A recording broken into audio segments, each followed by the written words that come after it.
matin, depuis Samoin, Vincent Ferniaud, ses chroniqueurs et ses invités vous proposent une heure de découverte au cœur des Alpes. Sensation garantie avant de déchausser. Sensation garantie depuis 15 jours, hein, depuis 2 semaines qu'on est là. La sensation, la première, c'est quand même ce soleil de plomb, les amis, hein, qui tape sur le bas des pistes ici à Samoin. On a été extrêmement gâtés pendant ces 2 semaines et je dois dire que tout le monde a pris des bonnes couleurs, hein, autour de la table. C'est le printemps. Pardon? C'est le printemps. Ah oui, ça fait 5 jours que c'est le printemps, Nathalie. C'est vrai, on profite des joies du printemps. Voilà. Absolument. D'ailleurs, si on a passé ce début de printemps ici à la montagne, c'est pour profiter des derniers jours d'hiver et se dire que voilà, on tire un petit peu encore sur les sports d'hiver avant de se retrouver la semaine prochaine. Je vous dirai où tout à l'heure, vous verrez. Alors les amis, un petit mot pour vous dire qu'aujourd'hui commence l'opération SIDAction sur les chaînes du groupe France Télévisions et ça durera tout le week-end, bien entendu. On a besoin de vos dons, hein, je vous le signale. On porte tous évidemment notre petit nœud rouge là à la boutonnière. On a besoin de vos dons parce qu'aujourd'hui 150 000 personnes sont encore porteuses du virus du sida en France. Beaucoup de gens pensent que c'est terminé. C'est loin de l'être. C'est loin de l'être. Ça reste évidemment une catastrophe sociétale et on a besoin de vos dons pour aider la recherche et surtout faire rentrer dans la tête des jeunes et des moins jeunes, parce que les jeunes, ils y sont sensibilisés, mais parfois les gens de ma génération, ils se disent que voilà, ils risquent plus rien, croyez pas ça. Voilà, donc le SIDAction tout le week-end, et évidemment on s'y associe grandement autour de cette table. Mes amis, aujourd'hui, autour de cette table, une belle équipe. Il se demande de qui je parle. Évidemment des chroniqueurs. Non, mais il y a Guillaume qui dit c'est moi. On commence par Nathalie Schran-Guillermin, notre ambassadrice du Made in France. J'en profite pour le site d'action à composer le 110. C'est important de le rappeler, ça aussi. Je te remercie, que tu connais bien les chiffres. C'est bien. Hélène Gâteau, votre vétérinaire. Bonjour Hélène. Bonjour. Bonjour, et bien moi aujourd'hui, nous parlerons des activités que l'on peut faire ici à la montagne avec des animaux, bien évidemment. Vous allez voir, c'est assez étonnant tout ce qu'on peut faire encore avec cette neige de printemps magnifique, mais pas uniquement quand on y a de la neige. Ah oui, aussi en saison d'été. En saison d'été, oui, bien sûr. D'accord. Notre homme de la montagne, j'allais dire l'homme des bois, notre Yéti, notre homme des sommets, c'est Laurent Guillaume, le seigneur météo. Et moi, je vais la météo. T'as vu donc, il y a la fête. Est-ce que c'est pour les grenouilles, c'est le contraire des seigneurs météo, hein? C'est-à-dire, c'est quand il fait beau que t'es à la fête. N'empêche que je t'avais promis qu'on aurait 15 jours de beau temps sur ce plateau. Ailleurs, c'est autre chose. Sur ce plateau. Non, mais si, bon, on va pas revenir sur tout ce qu'on s'est dit cette semaine. Il nous dit ça le matin, une fois qu'il a vu le ciel. Bah oui, c'est plus facile qu'en prévision. Alors moi, je vais vous emmener faire du damage avec un système high-tech à peine croyable. On verra ça plus tard. Oui, damer, c'est important, hein, surtout avec les neiges de printemps, hein, parce que ça s'est un petit peu ramolli là, avec la chaleur, donc il faut bien tasser. Bien tasser. Guillaume Crouzet, notre spécialiste du tourisme et de la géographie. Alors aujourd'hui, eh bien, on va tous vous emmener à la découverte de ces magnifiques Alpes savoyardes, à la beauté cinéphilique. À la fois des paysages fantastiques, cinéphiliques, comme au cinéma. Attends, tu vas voir. Cinématographique, je crois que les deux se disent. Voilà. Pourquoi? Parce que les paysages sont à la fois fantastiques et animés, normal, puisque le festival du cinéma fantastique, c'est ici à Avoriaz depuis 1973, et le festival du film d'animation, eh bien, c'est à Annecy depuis 1960. Donc, les Alpes, animés, fantastiques, c'est tout un programme et c'est la vérité, non? Oui, tout à fait. Voilà. Effectivement, Avoria qui a accueilli ce festival pendant de nombreuses années, puis maintenant il est à Gérardmer. Mais c'est un monde fantastique, quoi qu'il en soit, les Alpes. Guillaume, je t'avais pas dit de mettre un chapeau au soleil? Je te l'ai dit depuis 15 jours. Ça commence bien je te pour l'ai dit moi, ou pas? cette émission. Oui, tu me l'as dit. Tu l'as pas fait. J'ai pas de mine. Les amis, aujourd'hui, nous avons pour la cuisine Pascal Barrière qui est avec nous. Bonjour Pascal. Bonjour. Alors, viens Pascal, viens me retrouver parce qu'il est en train de trancher le jambon. Pascal Barrière, c'est un chef solidaire du SIDAction, hein, qui est venu pour soutenir cette action pendant tout ce week-end. Tout à fait. Et tu commences ici. Hein? Tout à fait. Et comment tu fais pour soutenir le SIDAction, cette opération? En fait, on est chef solidaire. Il y a une journée au mois d'octobre qui est prévue, auquel on participe. Le restaurant ne change rien du tout. On fait notre travail normalement et on reverse 10% de la recette au SIDAction. Tout simplement. Ah, bravo les restaurateurs, bravo les chefs. Et tu vas nous faire une recette de quoi? Alors aujourd'hui, c'est un gratin de gnocchi parisienne. Des gnocchis parisiens. De Savoie et abondance. Le gnocchi parisien, c'est à la semoule? Pâte à choux. Ah, pâte à choux. Pâte à choux poché. Génial. Là, on va rentrer dans la haute technicité culinaire, bien entendu. Retournons à la haute technicité du tourisme avec Guillaume Crouzet. Je vous emmène en balade à un endroit que vous connaissez tous. Vous connaissez tous Chamonix ici, là, sur le plateau, autour de la table. Voilà. Mais est-ce que vous savez que Chamonix est une destination cosmopolite? Après cinéphilique, un cosmopolite, on sait ce que ça veut dire. C'est le monde entier. Est-ce que vous connaissez le mot de japonard? Non. Un japonais croisé avec un savoyard. Avec un chamoniard. Tu y étais pas mal, presque. Pas mal, t'étais pas loin. Je vais vous présenter Hiroshi, qui est un japonais qui est plus chamoniard que les chamoniards. Il est installé là-bas depuis longtemps, à Chamonix. Et vous allez voir, Chamonix, c'est la terre d'accueil, et bien aussi des Suédois, des Canadiens, des Anglais. Un petit coup d'œil par là-bas. Chamonix, nichée dans la vallée au pied du Mont Blanc, cette ville de 10 000 habitants attire depuis plus de 2 siècles les amoureux de montagne venus du monde entier. Mais beaucoup de ces gens de passage ont fini par poser définitivement leurs valises dans cet écrin de nature. C'est le cas de ce groupe d'amis qui parlent espagnol, suédois et français. Pour elles, le multiculturalisme de Chamonix fait toute la richesse de la ville. La première fois que je suis à Chamonix, j'ai entendu beaucoup de langues dans la rue et j'ai trouvé cette ville vraiment intéressante parce qu'il y a beaucoup de cultures qui se mélangent ici. Et tu les vois dans les bars, dans les cafés, dans les magasins, tout le temps. Du pays de l'oncle Sam à l'empire du soleil levant, toutes les nations sont représentées à Chamonix. Comme dans cette boutique de ski, l'une des plus anciennes de la station, où travaille Hiroshi. Il est ce que l'on appelle un japoniard. Japoniard, c'est un mot qui vient de chamoniard. Voilà, c'est gentiment, les gens de Chamonix, ils ont appelé comme ça. Passionné de montagne et du Mont Blanc, Hiroshi a définitivement posé ses valises à Chamonix après un premier voyage touristique. Et au-delà du cadre splendide qu'offre la vallée, c'est aussi l'accueil qui lui a été réservé qui l'a séduit. Autour de la même passion de la montagne, les nations se retrouvent. Tous ces mélanges de cultures, je crois que on gagne beaucoup de choses. Parce qu'à Chamonix, c'est une culture. Quelqu'un qui fait la montagne, même étranger, le ski, il accepte plus facilement. Et pour se convaincre définitivement que Chamonix est un carrefour du monde, direction ce bar où tous les pays sont représentés. Ici, c'est un lieu cosmopolite. Et le patron, Mathieu, un Canadien fondu de Chamonix, en est fier. I'm good, how are you guys? Le spirit de la barre, c'est de tout le monde qui est capable de vivre ensemble. Tu vois, les Suèdes avec les Irlandais, les Irakiens avec les Angleterres, les Canadiens avec les Américains, tu vois? Et rien de tel pour Mathieu et son groupe que de célébrer cette amitié fraternelle universelle en musique. Un moyen de remercier tous ces amoureux de la montagne venus poser leurs valises dans la vallée de Chamonix. Des visages multiples qui font rayonner Chamonix à l'international.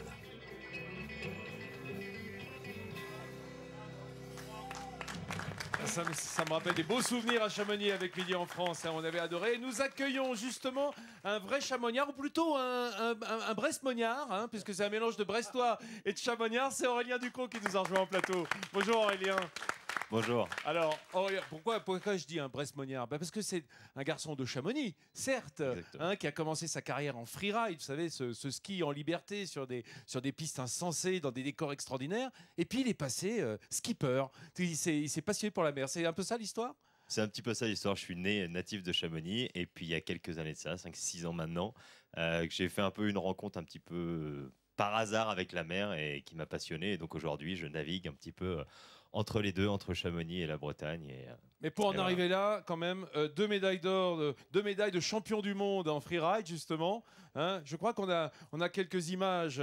Oh là là là, oh là là. Oula, moi ça me... C'est impressionnant, Hein? dis donc. Oui, bah oui. C'est un peu le but du freeride. Hein. Dire. Puis on est loin des pistes de Chamonix, hein, parce qu'il les connaît par cœur, 117 km de pistes. Alors il faut dire qu'il a été à bonne école, hein, parce que sa mère est monitrice de ski. C'est une famille de guides aussi. Hein, oui, exactement, ouais. Et alors, mis sur les skis à quel âge?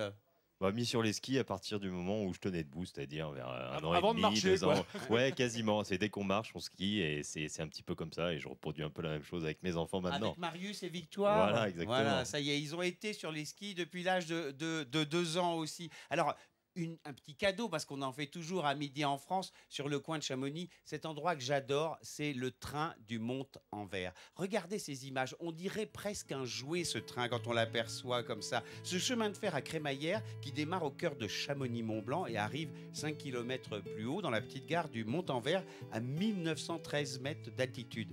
Alors, il a été inauguré ce train en 1909 et on arrive à ce point de vue unique sur la mer de glace. Avant, pour grimper là-haut, il fallait monter à dos de mulet ou en chaise à porteur. Tout de même mieux. Ou alors, il y avait que les freeriders de l'époque qui pouvaient y aller. C'est un peu ça, non? Non, effectivement, c'est un lieu mythique de la vallée, et comme vous le disiez, qui a été créé en 1909. Et voilà, oui, c'est un lieu plein d'histoire à Chamonix.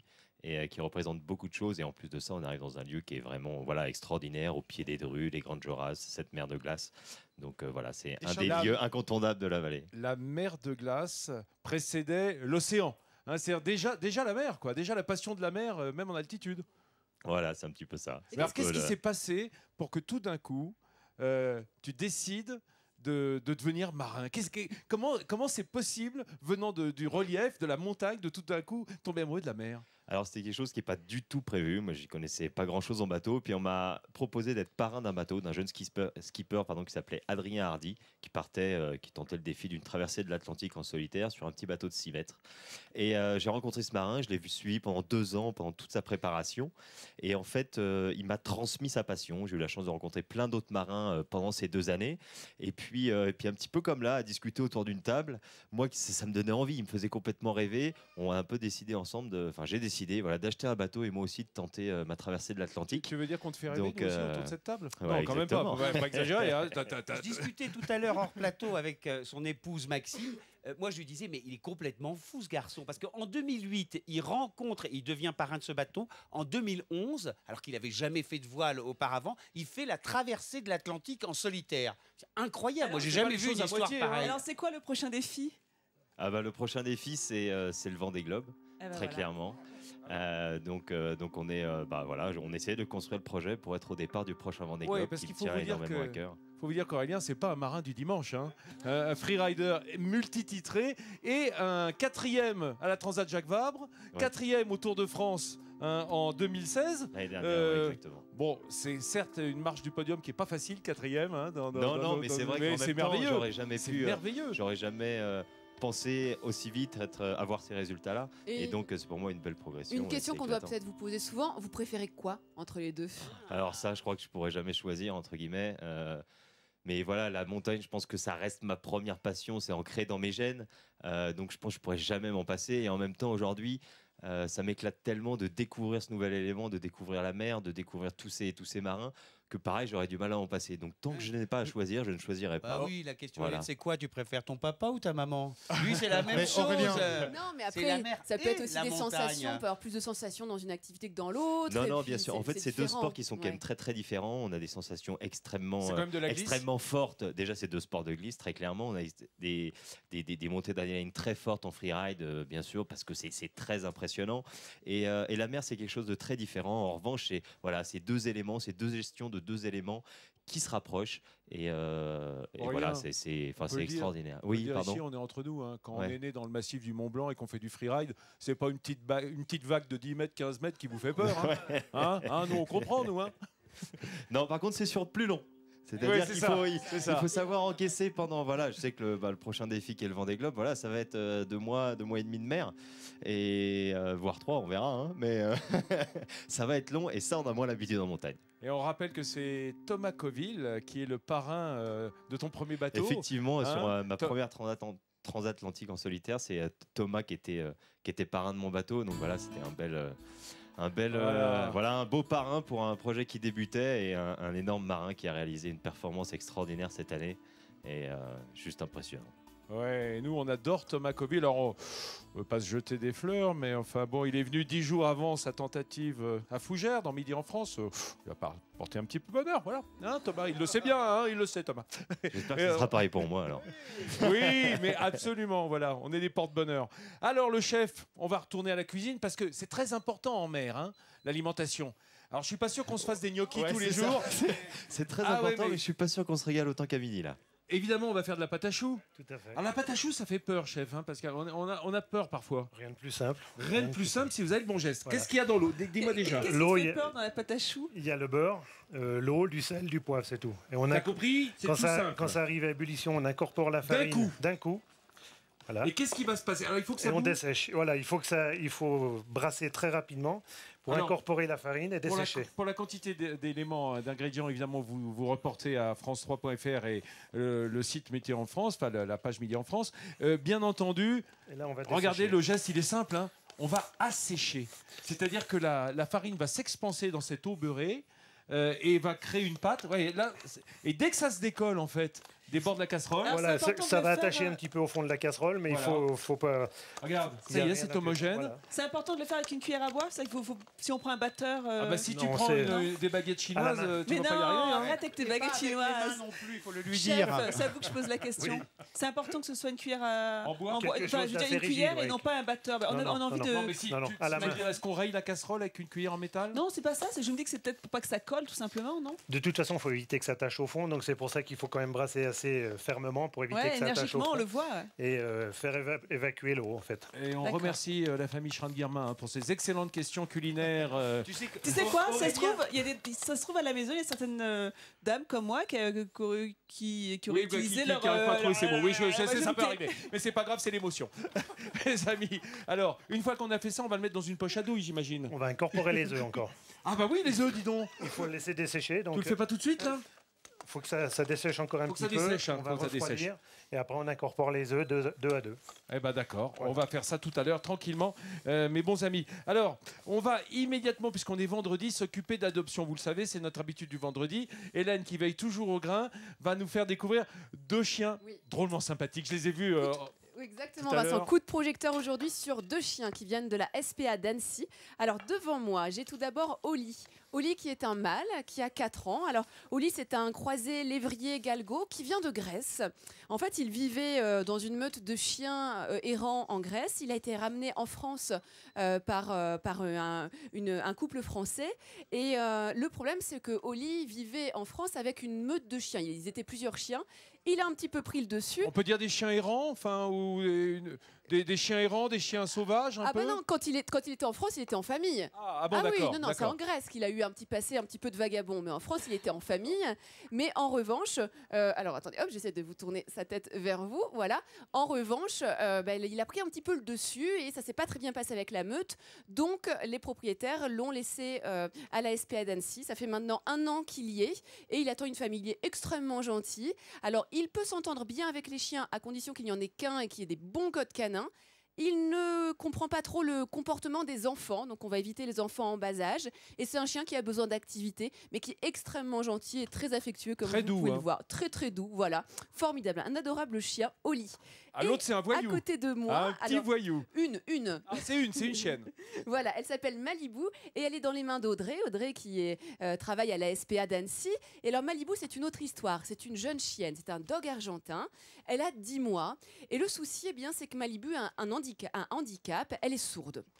C'est pas forcément évident effectivement d'avoir un chien sourd. Ce pourquoi ses propriétaires s'en sont séparés. En fait, ils ne savaient pas qu'elle était sourde. C'est un handicap qui peut arriver chez les chiens tout blancs ou également les chats tout blancs. On a une proportion à peu près de 30% d'animaux qui peuvent être sourds et c'est le cas de Malibu. Alors, ça peut faire peur, mais sachez que si vous êtes encadré avec un dresseur, un éducateur animalier, un éducateur de chiens, eh bien vous pouvez très bien vous en sortir et communiquer différemment avec Malibu. Et c'est pourquoi, là, ça fait 15 jours qu'elle est au refuge, mais je suis sûre que grâce à notre coup de projecteur de Midi en France, elle va trouver une famille parce que vous voyez, Elle est effectivement adorable aussi, très affectueuse. Voilà, c'est deux boules d'amour. Faudrait peut-être lui mettre des lunettes de soleil. Elle plisse drôlement les yeux. Hein. Je pense oui, que tu avec vois, la réverbération. Avec la réverbération, puis elle a les muqueuses rosées. Oh, le choupinette, cette chienne. Oh, viens là, ma belle. Oh là là, vous voyez. Voilà, ça c'est du câlin. Ça c'est du câlin. Gros câlinou. Très très belle. Voilà, donc vous voyez, hein, aucune agressivité dans ces chiens. Ils attendent une famille. Je compte sur vous. Moi, je leur prévois que du bonheur à ces deux toutous-nés. Ils sont vraiment très attachants. Merci, Hélène. Mes amis, on va immédiatement partir de bon matin, quand on partait sur les chemins. Ah ben voilà, tiens, avec Nathalie Schrann-Guillermin. T'es à vélo aujourd'hui, toi? À bicyclette. Le temps se couvre, le temps se couvre. Non mais la montagne, l'hiver, c'est le ski, les balades en raquette. L'été, le printemps, eh bien c'est le vélo. Et d'ailleurs, non mais c'est un terrain de jeu. Vous êtes d'accord avec moi, Aurélien? C'est un terrain de jeu formidable pour les cyclistes, la montagne. Effectivement, la montagne offre un terrain de jeu dingue pour le VTT en particulier, et quoique même pour les routes. On s'aperçoit que toutes les étapes du Tour de France et les grandes étapes sont quand même pas mal dans les Alpes. Tu fais un peu de vélo, toi, Aurélien, ou pas du tout? Oui, ça m'arrive. Ouais. Je suis pas un grand cycliste, mais bien sûr pour l'entraînement et ainsi de suite. Tout faire non plus. Grand skieur, grand marin, bon cycliste moyen. Vous avez évoqué le Tour de France, effectivement. C'est là que vont se révéler les meilleurs grimpeurs. Alors c'est pas étonnant que l'artisanat du cycle se développe dans la région. On excelle dans ce domaine. Alors je voudrais vous présenter justement des vélos haut de gamme. On va aller d'abord du côté d'Annecy et vous allez découvrir la Torpille. Il est magnifique ce vélo. La Torpille s'inspire vraiment des grands modèles de l'époque, de 1895 à 1925, les grands modèles de la petite reine. Et bien ce vélo, il est fabriqué par Florent Tomasini. C'est un autodidacte, passionné de vélo. Alors, il est capable de vous fabriquer la quasi-totalité des pièces du vélo. C'est un gros travail artisanal et surtout au final, vous avez des pièces uniques. C'est vraiment des vélos de très très grande qualité et en plus pour cela, il a dû développer ses propres méthodes, son propre outillage et il est très fier parce qu'il a réussi à le construire dans une démarche éco-responsable. Il privilégie les matériaux nobles, donc le bois, le cuir, ses cadres en acier comme à l'époque. Il essaye d'exclure au maximum les matières plastiques. D'ailleurs, on n'a quasiment pas dans ces vélos. C'est vraiment un travail d'orfèvre. Et au final, on a un vélo qui est 100% vintage, 100% artisanal et 100% français, car il est fabriqué du côté du lac d'Annecy. Et regardez le résultat. Il n'est pas beau ce vélo? Il est magnifique, Nathalie. Vous avez vu un peu ce beau guidon incurvé? J'adore. Et le système de frein. Alors je vous le dis tout de suite, c'est un modèle standard de 1900. Vous voyez? Il s'inspire de ces modèles-là. Regardez le frein. J'adore. Oh. C'est du revival alors. Mais oui, carrément. Et les poignées sont en bois. Oh là là, une jolie petite patine. Je m'extasie toute seule devant le vélo. On sait comment te faire grimper au rideau, toi. Il faut te montrer un beau vélo. Regarde la selle, je veux dire des bêtises. Regarde la selle qui date de 1930 parce qu'il a un brin nostalgique, notre artisan. Donc il a eu un plaisir à garder cette selle avec ce beau cuir, là aussi avec une jolie patine. Et là, c'est un autre vélo que je vais aussi vous présenter parce que je vous l'ai dit, dans ce domaine, on est très fort dans la région. Alors ça, c'est notre entreprise, Grade 9. Et ce vélo, il est magnifique. Alors, le premier, c'était un vélo plutôt de ville. Celui-là, il y a une dimension un peu sportive. C'est plus un vélo de course, très élégant également. C'est ce qu'il appelle du rétro-moderne. Parce que donc il y a le côté très moderne dans le choix du titane qui est utilisé notamment pour le cadre. Tiens, regarde, viens admirer celui-là aussi, Laurent. C'est du titane brossé. Tu parlais de ce frein. T'as vu qu'il freine sur le pneu quand même? Oui, il freine sur le pneu. À l'ancienne. Ah bah oui, mais c'était comme ça à l'époque. C'est pas grave, d'accord. Du coup, en fait, si tu veux, c'est un vélo qui est un peu resté dans son jus au niveau du système. Et là, on est plus dans la performance technique, dans le choix du titane. Alors, le titane, tu veux dire que les matériaux sont modernes, mais le look est ancien. Pour celui-là, le rétro-moderne. Ouais. En fait, il y a un plaisir à utiliser le titane parce qu'il paraît que c'est un matériau qui a de très bonnes propriétés élastiques. Vous avez déjà essayé de tordre une cuillère chez vous? Si vous la tordez un petit peu, elle reprend sa place normale. Et si vous le tordez un petit peu trop, ça finit par se casser. Ça veut dire que vous êtes allé au-delà des limites élastiques de votre cuillère, du matériau de votre cuillère. Et bien le titane fait partie de ces matériaux à pouvoir se plier, entre guillemets. Mais c'est surtout très léger, non?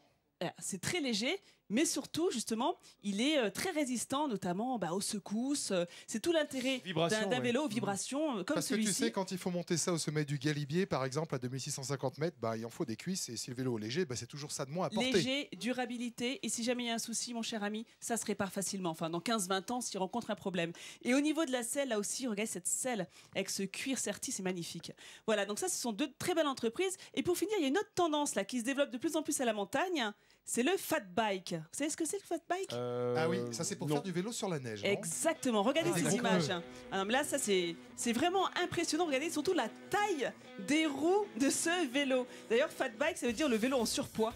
Le vélo aux roues surdimensionnées. C'est vraiment un vélo tout-terrain qui est surtout pratiqué en hiver à la montagne, mais vous pouvez aussi l'utiliser dans le sable, dans la boue. En fait, c'est sur tous les terrains difficiles. Alors, je ne sais pas si Aurélien, vous avez déjà eu l'occasion de faire du fat bike. Ouais, j'ai déjà eu l'occasion d'essayer, effectivement, d'abord la première fois sur la plage, justement, et c'est la première fois que j'arrivais à pédaler sur une plage, donc j'étais très content. Et pareil, j'ai vu que sur neige, ça marchait extrêmement bien. C'est des vélos qui te permettent maintenant de rouler toute l'année. Et même en été, sur des chemins normaux, ça enlève les suspensions, parce que les pneus sont tellement gros que Ils ça sert au sont final. faits à très basse pression également, Voilà, les pneus, c'est ça. exactement. Donc non, c'est des nouvelles technologies qui sont hyper intéressantes et ça rend c'est des gros vélos qui ont un C'est sacré le look. buggy du vélo, quoi. C'est un vélo avec presque des pneus de moto au point de C'est vue exactement largeur. ça, c'est assez rassurant au niveau de la stabilité. Donc les plus jeunes comme les plus âgés prennent beaucoup de plaisir. Et à Samoa, on est content de mettre en avant justement cette activité. Et si vous voulez en faire, il suffit d'aller à l'école Mountain Spirit et on vous mettra tout sur france3.fr. Pareil pour nos deux autres artisans. Hein. Comme tu le fais tous les jours, Nathalie, et on t'en remercie. Tous tes meilleurs plans de l'artisanat à la française, bien entendu. Un autre artisanat, c'est évidemment la cuisine, l'art culinaire. Que fait pour nous Pascal Berry? Alors, chef, dans la poche à douille, la pâte à choux. La pâte à choux, d'accord. Au lieu de les cuire au four comme on ferait pour des choux, ou des on les chouquettes, poche, ou des profiteroles, on les poche cuit dans l'eau à l'eau. frémissante. Voilà, comme des pâtes.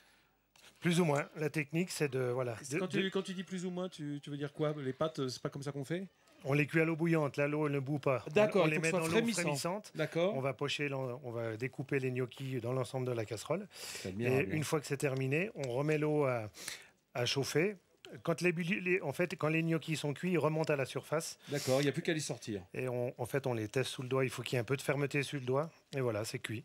Et après, on va en faire un gratin au jambon Voilà. et à l'abondance. Après, une fois que c'est poché, je les refroidis dans l'eau glacée. Je les incorpore dans la crème que j'ai préalablement réduite. Ah, dis donc, j'avais peur, ça manquait un peu de matière grasse. Et quand puis, même. non, mais moi, On est au printemps, il faut du léger. On est quand même en montagne, même si on est au printemps. J'aime bien la crème, moi. Donc, ouais, voilà. je comprends. La crème, après, on va mettre des petits lardons de jambon de Savoie dedans, en cassolette, l'abondance dessus, on va gratiner à la salamandre au four, sur le grill du four, voilà, tout simplement. T'es un bandit, toi. Oh, dis donc, hein. T'as décidé de nous plaire, là. Effectivement, ce genre de nourriture qu'on aime bien ici, c'est facile à faire si vous savez faire la pâte à choux. Après, c'est... Ouais, la pâte à choux, c'est tout tranquille. C'est pas compliqué. Voilà, et je rappelle que Pascal, il est chef solidaire du site d'action qui a lieu aujourd'hui et tout le week-end sur les chaînes de France Télévisions. Le 110, si vous voulez donner, ça peut aider. Encore 150 000 personnes touchées qui sont porteurs et porteuses du virus. Et on peut se rappeler de cette fameuse phrase, tu sais, de Christophe Deschavannes, sortez couverts. On l'a un peu oublié, mais n'empêche que c'est toujours vrai, quoi. C'est de plus en plus vrai, parce qu'on a l'impression que c'est éradiqué, que ça disparaît, qu'on peut se soigner.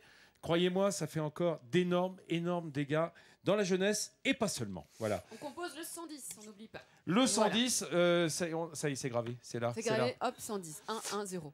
On va tout de suite prendre un petit peu de hauteur, Et Hélène. alors là, c'est pas toi. Pour une fois, c'est Va pas te toi. corriger. Voilà. C'est toujours lui qui prend de la hauteur. J'étais Ouais, un petit peu non, jalouse. t'as raison. Moi aussi, je voulais vous montrer des images vues de haut des Alpes. Mais c'est pas un drone, Monsieur Crouzet, qui les a prises. Regardez, c'est un aigle, tout simplement, dirais-je. On utilise finalement les animaux pour faire des prises de vue extraordinaires. On a bien évidemment mis une petite caméra GoPro sur le dos de l'animal, et puis on peut avoir ces images extraordinaires de survol des montagnes et de la vallée grâce à cet aigle. Voilà, c'était un petit cadeau que je voulais vous faire, que je voulais également vous faire à vous, Aurélien, parce que je sais que dans votre sport, on utilise aussi beaucoup ces petites caméras qu'on transporte sur soi. Vous avez parfois aussi l'impression, j'imagine, d'avoir des ailes quand vous faites des sauts, quand vous faites des choses assez incroyables en descente. On essaye vous en tout prenez pour cas. un oiseau, Je parfois. me prends pas pour un oiseau, mais d'ailleurs, en parlant de ça, avant j'étais en équipe de France de saut à ski, donc j'ai joué à l'oiseau pendant un petit moment quand même. Et voilà, mais c'est vrai que ça rend des images extraordinaires. C'est un fauconnier qui s'appelle Jacques-Olivier Travers, qui est un des pionniers justement dans l'utilisation qu'on peut faire des animaux comme ça dans des conditions naturelles, hein, aucune maltraitance, aucune souffrance des animaux, bien au contraire. Je Juste, ils suis nous ramènent- jaloux, je suis jaloux. Elles Oui. sont magnifiques ces Elles sont images. magnifiques, hein, ouais. tu vois, C'est avec elle qui les la présente. tête de l'animal Ah, que c'est l'on normal. voit. Moi, je trouve ça formidable. C'est fabuleux et ça a été assez difficile à faire. Alors Jacques-Olivier Travers, il a fait une séquence autour de l'aiguille du Midi. Oui. Et la difficulté, on en avait parlé Hélène ensemble, c'était d'obtenir que l'aigle arrive à destination, c'est-à-dire près de son dresseur. Et de récupérer la GoPro Et de parce que récupérer la GoPro, l'aigle est parce assez que- shipper hein, de nature. Tu lui demandes ta GoPro, t'es pas sûr de la revoir hein, si ça tourne autour du Mont Blanc. Non, Voilà. mais des images extraordinaires. Voilà, c'était un petit cadeau. Merci Voilà. Hélène. Bah, c'est un cadeau qu'on apprécie et Aurélien Ducrot, je crois aussi, il l'apprécie. Ah bah moi j'aimerais bien là qu'il Aurélien, il a puisse tout me fait, hein. suivre et puis C'est faire ça, deux trois faudrait images dresser un aigle. En fait, aériennes. faudrait accrocher Voilà. des petits poussins sur vos épaules Ouais, c'est ça. quand vous quand vous êtes Aurélien. en train de faire du freeride, et puis peut-être que l'aigle pourrait vous suivre Pour dans la ces prochaine cas-là. compétition, parce que Petite idée. Aurélien, il continue le freeride. Hein, il est 4 fois vainqueur de l'extrême de Verbier et il continue la compétition aussi bien à la voile que là, sur ces sentiers de montagne qui n'existent pas et qu'il invente. C'est ça, concret. Justement, Aurélien, une petite question, parce que toi, tu fais du freeride et c'est tout Ouais. sauf de l'improvisation. Et tu sais qu'il y a beaucoup de gens qui n'ont évidemment pas ton niveau et qui ont envie de faire les mêmes choses, qui sortent des pistes et qui Déconner. parfois Ça, prennent c'est- des risques. Qu'est-ce qu'on peut leur dire? Qu'est-ce que tu peux leur dire à ces gens? Alors non, effectivement, à partir du moment où on sort des pistes, déjà on s'aventure dans un terrain qui n'est plus sécurisé. Il y a aujourd'hui, moi, que ce soit pour des tournages, alors en compétition, bien sûr, on est protégé, il y a des guides de haute montagne, les faces sont sécurisées, mais même après, sur des tournages comme dans les web-séries, des choses comme ça, même moi, je pars tout le temps avec un guide de haute montagne, avec des gens avec qui je peux... Qui tu peux compter sur quoi. qui je peux compter, sur qui je peux avoir une réflexion par rapport aux règles de sécurité et ainsi de suite. Donc il y a énormément de règles à suivre. On a aujourd'hui aussi beaucoup de matériel, les ARVA, les appareils de recherche de victimes en avalanche, les pelles, les Les sondes. sacs airbags également Les désormais. exactement, les sacs airbags qu'on peut avoir sur nous. Donc tout ça, il ne faut pas hésiter à les avoir. Et en plus de les avoir, il faut surtout apprendre à s'en servir. Ça, c'est vraiment très très important. C'est que beaucoup Et de gens disent savoir- c'est bon, j'ai un ARVA. Et savoir renoncer. Même Et les plus savoir grands, même renoncer. toi, tu m'avais dit une fois, il faut savoir ne pas y aller. Et effectivement, moi, enfin voilà, on a une petite web série qui sort à peu près toutes les 15 jours sur des itinéraires freeride. Il y a quasiment 50% de déchets ou 50% de tentatives où bah, ça ne marche pas, les conditions ne sont pas assez bonnes, ou Oui, bien où, sûr. où on a des doutes, on a des choses. Et savoir dire non en montagne, et d'ailleurs comme en mer, c'est quelque chose de très important. Tu le sais mieux que personne, hein, la nature est toujours la plus forte en montagne comme en mer. Exactement. Et d'ailleurs, on déplore la disparition d'un freerider la semaine dernière à Chamonix, hein, sur ta commune dans le massif du Mont Blanc. Il y a eu quelques accidents. On a eu des conditions de neige très particulières la semaine dernière avec énormément de neige et puis d'ailleurs des chaleurs comme on a aujourd'hui juste derrière, donc avec énormément de déclenchement d'avalanches. Ah là là. Et voilà, donc ça reste un sport dangereux. À partir du moment où on sort des pistes, il faut juste se rappeler qu'on n'est plus en sécurité, que les domaines ne sont plus sécurisés et que là, bah, l'expérience d'un professionnel peut quand même Voilà les amis. être importante. Vous qui préparez vos vacances de Pâques, hein, pensez-y évidemment. Hein, faites attention, les règles de sécurité, elles sont là pour vous protéger, vous. Il est bientôt 11h30 dans cette émission et on va aborder des instants merveilleux puisque Hélène Gâteau retire sa GoPro, coiffe son bonnet péruvien et nous conviera à une randonnée avec des lamas qui sont des camélidés d'altitude, on peut le dire. Hein. Très très très très bien en montagne. Ensuite, Guillaume, nous suivrons les pas, c'est pas à lui, les pas de Guillaume Crouzet en Isère, dans le massif de l'Oisan, toujours vers les meilleurs plans de tourisme dans cette belle région qui nous entoure, toutes ces montagnes. Mais tout de suite, partons en rando avec Hélène, une rando particulière. Oui, avec Hélène et avec Thio et Choupi surtout. Thio et Choupi qui sont deux lamas et avec lesquels on peut pratiquer de la rando lama tout simplement à Valloire.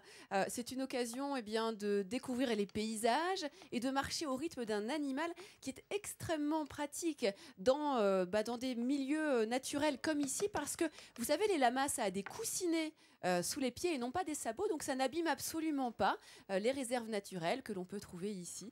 On part tout de suite à la découverte de cet animal étonnant pour une balade tout aussi étonnante. À Valloire, les randonnées se font avec de drôles de compagnons. Des lamas. Et c'est grâce à Gilles, un passionné, qui nous présente son équipe de choc. Il y a les deux mâles qui sont là-bas, Tio et Chupango, dit Choupi. Et puis là, j'ai les deux femelles un peu plus jeunes. La chef qui s'appelle Vivace et la petite Chiloé. Au programme aujourd'hui, une randonnée en famille. Et pour que la balade se déroule sans encombre, Gilles donne ses dernières consignes. Si vous tournez à gauche, il tourne à gauche. Si vous tournez à droite, il tourne à droite. Si tu vas en arrière, il va se demander pourquoi tu recules quand même. Mais si tu cours, il court. C'est parti pour une balade de 2 heures. Nos ruminants originaires de la cordillère des Andes sont parfaitement à leur aise dans cet environnement montagnard. Ils n'en apprécient que mieux les plaisirs de la nature. Et dans cette ambiance sereine et bucolique, Choupi et Vivace pourraient bien chercher à agrandir le troupeau. Car chose surprenante, chez la femelle lama, c'est l'accouplement qui déclenche l'ovulation. En gros, dès que tu mets un lama mâle avec une lama femelle qui n'a pas rien dans le ventre, eh ben ça peut démarrer une grossesse. Et si ça démarre, c'est parti pour 11 mois et demi. Un temps de gestation impressionnant. Mais plus surprenant encore, le lama a un rôle de médiateur. Il est très utilisé en zoothérapie. Son caractère docile lui permet de créer du lien avec les enfants autistes, les personnes en situation de handicap ou encore les résidents des maisons de retraite. Par le contact, ça permet aux personnes âgées de se rappeler plein de choses, d'échanger, de communiquer, et de raconter des histoires avec ce qu'ils faisaient avec la laine à leur époque, avec les moutons, etc. Et ce rôle de médiateur, Gilles l'utilise pour rassembler des familles le temps d'une balade en forêt, pour le plus grand plaisir des petits comme des grands. Pendant toute l'année, on a du mal à se croiser. Il y a les enfants d'un côté, les parents de l'autre, les papis, mamies, ils sont loin. Et bien, quand on est tous ensemble en vacances, une balade avec les lamas et tout le monde est réuni. Et moi, je trouve ça chouette. C'est pas vrai, ça?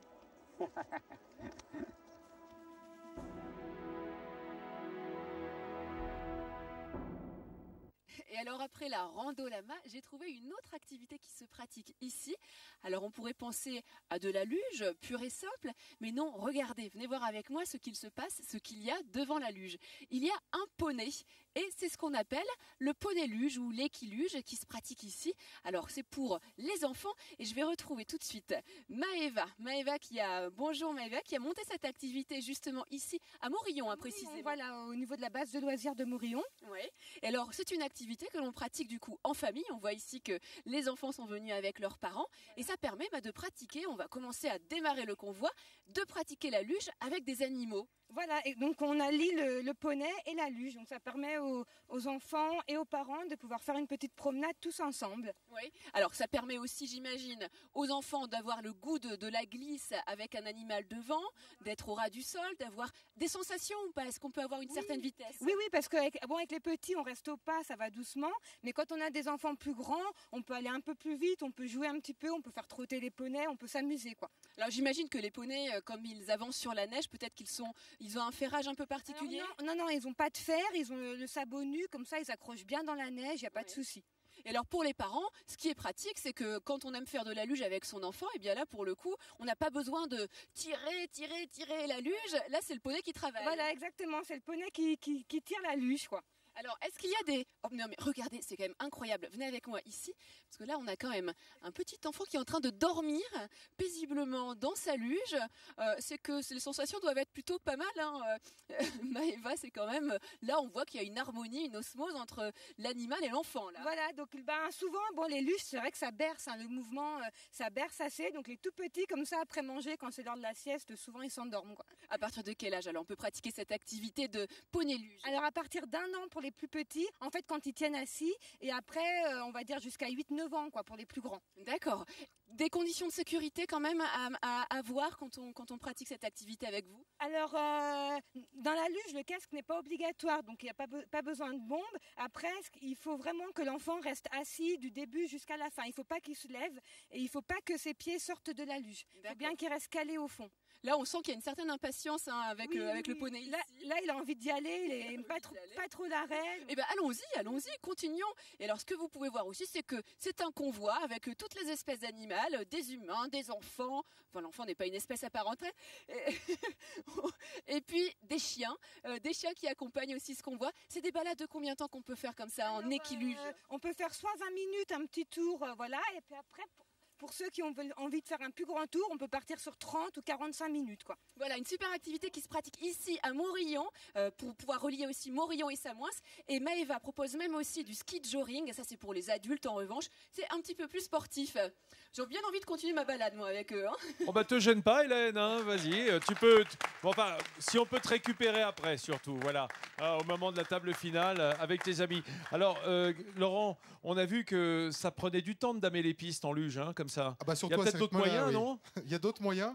Et puis Aurélien Ducrot, je sais qu'il est d'accord avec moi pour dire que cet hiver dans les Alpes du Nord a été l'un des pires depuis 1989 en termes d'enneigement. Alors oui, c'est tout blanc, il y a de la neige, mais il n'y a pas de poudreuse, hein, pas beaucoup, pas souvent. Alors évidemment, dans ces conditions, quand il y a peu de neige, les stations se battent pour préserver cet or blanc qui n'a jamais si bien porté son nom. Moi, j'ai un ami qui est dameur à Valloire, il s'appelle Sylvain Vialet, et un soir, il m'a dit, allez viens, on va damer une piste ensemble, je vais te montrer un truc incroyable. C'est pas un code, ça, pour aller boire un coup, ça? Viens, on va damer une piste. L'un n'empêche pas l'autre, remarque. Et j'ai cru qu'il voulait m'enfumer, puis pas du tout, c'est vraiment une machine incroyable, vous allez voir. Sylvain est dameur, et la neige, il la sculpte aussi, à sa façon, avec un outil absolument révolutionnaire.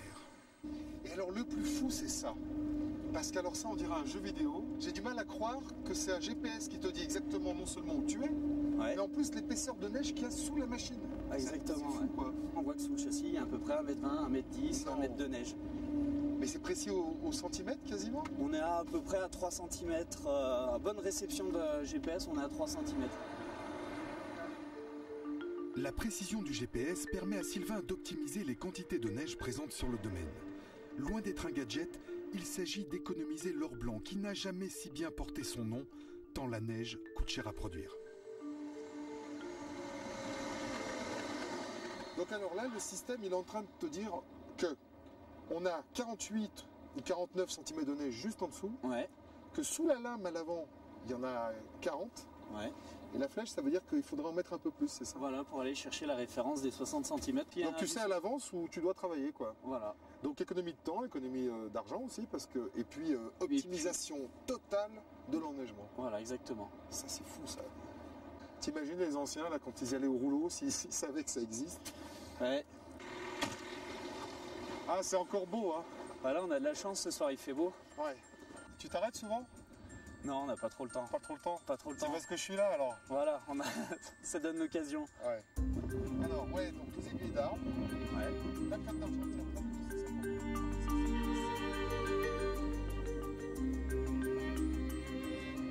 tac. C'était un chouette moment, hein?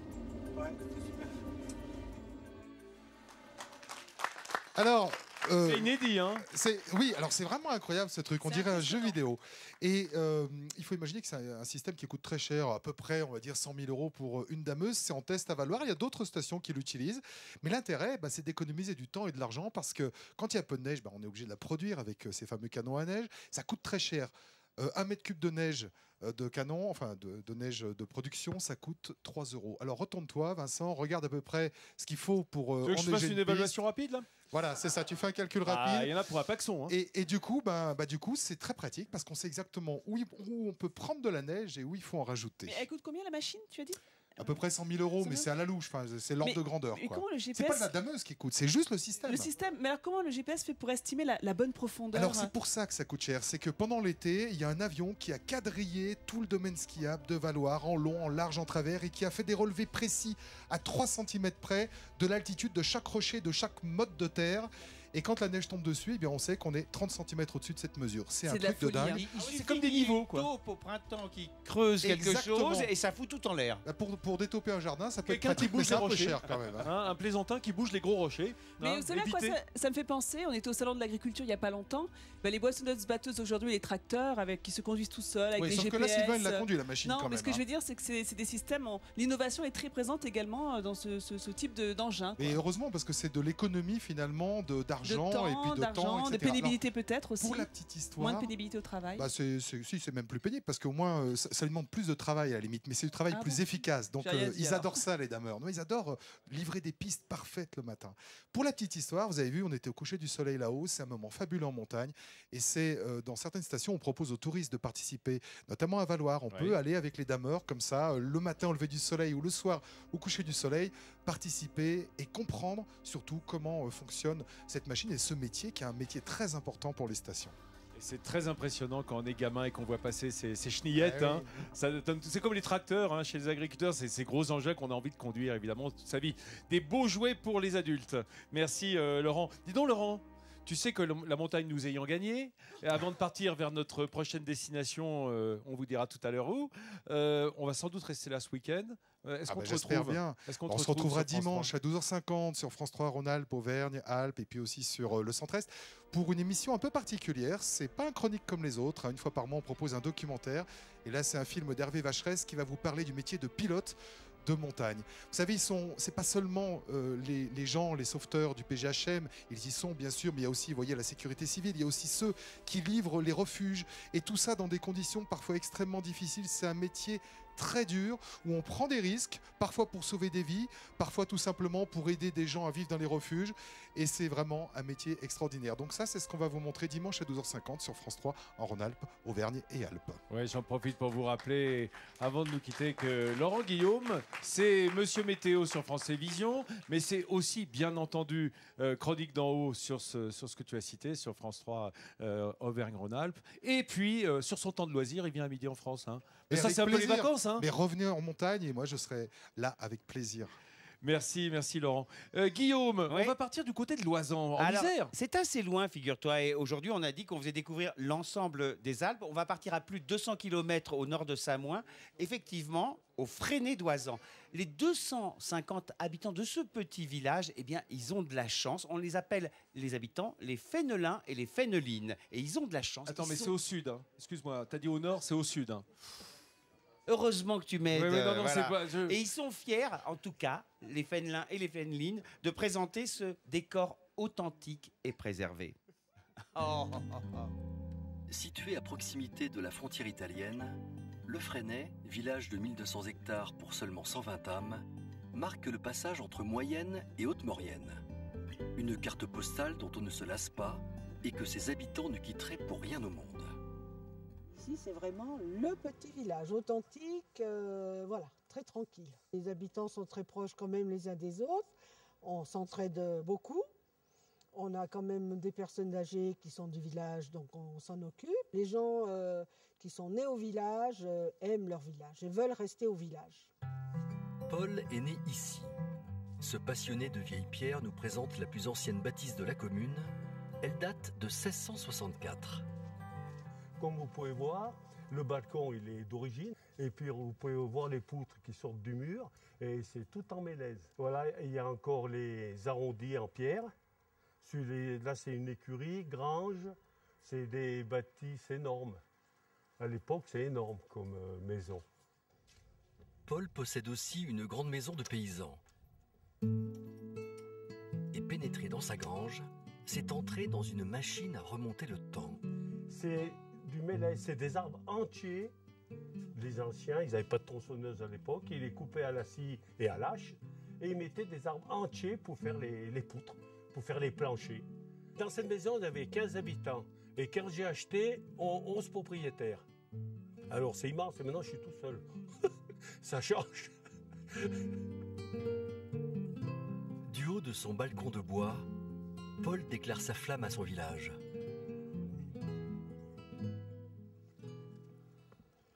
C'est calme. On n'est pas bousculé. On prend le temps de vivre. Voilà. Pourquoi aller chercher ailleurs? On dit toujours l'herbe est plus verte ailleurs. Mais moi, l'herbe, elle est verte ici. Hein. C'est d'un œil malicieux et amoureux que Paul voit son village. Un sentiment partagé par un habitant beaucoup plus jeune. Jérémy aussi est né ici. Et ce jardin est son petit coin de paradis. J'ai eu la chance de pouvoir voyager partout autour du monde, mais c'est toujours ici que je reviens.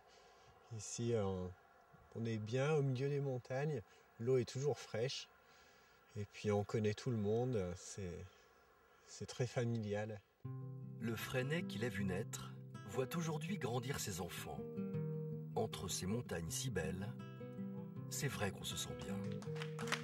L'authenticité, voilà, c'est une valeur fondamentale en montagne. Et ici, à Samoin, quand on parle d'authenticité, eh bien, il y a un symbole. Et je vous propose d'en découvrir quelques images. C'est l'écomusée du Parché. Regardez cette ferme magnifique. C'est une ferme du début du 19e siècle, la ferme du Clos Parcher. Parcher, ça veut dire perché, bien entendu. Elle a été classée monument historique il y a 10 ans. Alors, son propriétaire en a fait un écomusée. Là, on voit la petite maquette pour expliquer comment c'est à l'intérieur. Les deux portes, une pour faire rentrer les animaux, l'autre pour faire rentrer les habitants, les fermiers. La cuisine, évidemment, avec ce poêle qui chauffe l'ensemble de la maison. Regardez cette table incroyable. Les creux à l'intérieur, c'est ce qui remplaçait les assiettes. C'était 3 soupes par jour à l'époque, au 19e siècle. On démarrait le matin avec ça. Il y a même des bouchons pour faire sortir s'il restait quelque chose. Mais généralement, on mangeait tout. Et le grenier, regardez ce grenier, 2000 objets agricoles qui ont été rassemblés. Simone, qui est la propriétaire de cette maison, l'a fait visiter. Et à la fin, il y a une dégustation avec local, évidemment, du gâteau de Savoie qu'elle cuisine elle-même et du jus de pomme de la région. C'est vraiment une très bonne adresse que vous pouvez retrouver, bien sûr, sur France3.fr. Tu voulais dire quelque chose? Oui, donc pour faire la vaisselle, il faut nettoyer la table alors. Exactement. Tu te rends compte? Ah oui, il n'y avait pas de machine à laver la vaisselle au 19e siècle. Ça, Nathalie? Je te le confirme. Non, mais c'est pas évident. Non, mais c'est incroyable cette table. Mais c'est beau en tout cas, voilà. cette table creusée au niveau des assiettes. Vous l'avez bien compris, mesdames et messieurs, les meilleures adresses pour vos week-ends, elles sont dans Midi en France avec Guillaume Crouzet et Jean-Sébastien Petit-Demange qui se partagent le boulot pour vous découvrir les meilleurs plans. On est toujours avec Aurélien Ducrot qui est à la fois skieur, freerider, skipper, sauteur à ski. Qu'est-ce que tu fais pas? Sauteur à ski. Oui, mais sauteur un jour, sauteur toujours. Hein, moi, d'accord. Bien entendu. Vincent, j'ai compris pourquoi il était devenu skipper. C'est parce que la neige, il n'y en a que l'hiver. Donc, il s'ennuyait le reste partie de l'année. Donc, il a fallu qu'il trouve une activité. C'est ça. Il a suivi l'eau. Il a suivi l'eau de la montagne jusqu'à l'embouchure des fleuves. Voilà. Mes amis, on est bien à la table de Midi en France. Et notre chef, Pascal Barrière, chef solidaire, car je vous le rappelle, a commencé aujourd'hui pour tout le week-end sur France Télévisions, évidemment, et d'autres chaînes de télévision, le SIDAction, voilà, l'opération SIDAction. On donne pour protéger nos jeunes, et puis les moins jeunes aussi, contre cette terrible maladie. C'est au 110. 110, c'est le chiffre. Les lettres, c'est SIDAction. Et justement, Hélène a joué aux chiffres et aux lettres. Hein. C'est quand? C'est cet après-midi. Pour le SIDAction, justement, je suis avec Laurent Luyat, ou contre Laurent Luyat, je ne sais plus très bien. Mais bon, on verra. Écoute, on peut être pour et contre à la fois dans ce genre de jeu. Voilà. Si vous pouvez donner un petit peu, ça serait pas mal pendant le week-end au 110. Chef, là, c'est le gratin de gnocchi terminé. Terminé, voilà. Terminato. Gratiné, voilà. Finito. On regarde comment on l'a fait, la recette. La recette, vous allez voir, c'est simple, mais ce qu'il faut, c'est faire les gnocchis. Alors, on met du beurre dans de l'eau et du sel. Voilà. On amène à ébullition. Quand tout est fondu, on incorpore la farine. La farine. On dessèche. On dessèche, c'est-à-dire que ça se décolle des bords de la casserole. Faire évacuer l'eau. Et après, on incorpore les œufs 2 à 2. De façon à avoir une pâte homogène. Une fois qu'on a la pâte, on la met dans une poche à douille. Voilà. Poche à douille ou à la cuillère, on peut faire des petites quenelles. Non. Ça ne sera pas possible. C'est vraiment la poche à douille. Donc la poche à douille. Alors on les poche. Quand l'eau arrive à ébullition, on les rafraîchit. Puis après, on fait un petit gratin, quoi. Préalablement, on a réduit la crème. On met les gnocchis dedans. Une fois, on retire du feu. On met le jambon. Pas que le jambon au bout, parce qu'autrement tout le côté salé va ressortir. Voilà, on met dans le plat le fromage dessus, gratiné au four, tout simplement. Tranquille. Et on déguste. Tranquille. Et je vous rappelle que les chefs solidaires des SIDAction, ils reversent une partie de la recette d'un jour comme ça consacré à cette opération, 10%.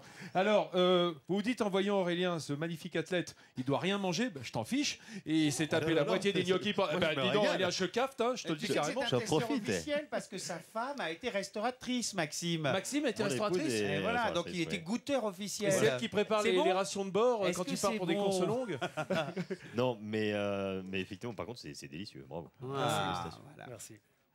Les Septimentins dégustent aussi. Regardez, c'est Nathalie Schramm. Vincent, je suis avec Françoise et Josiane.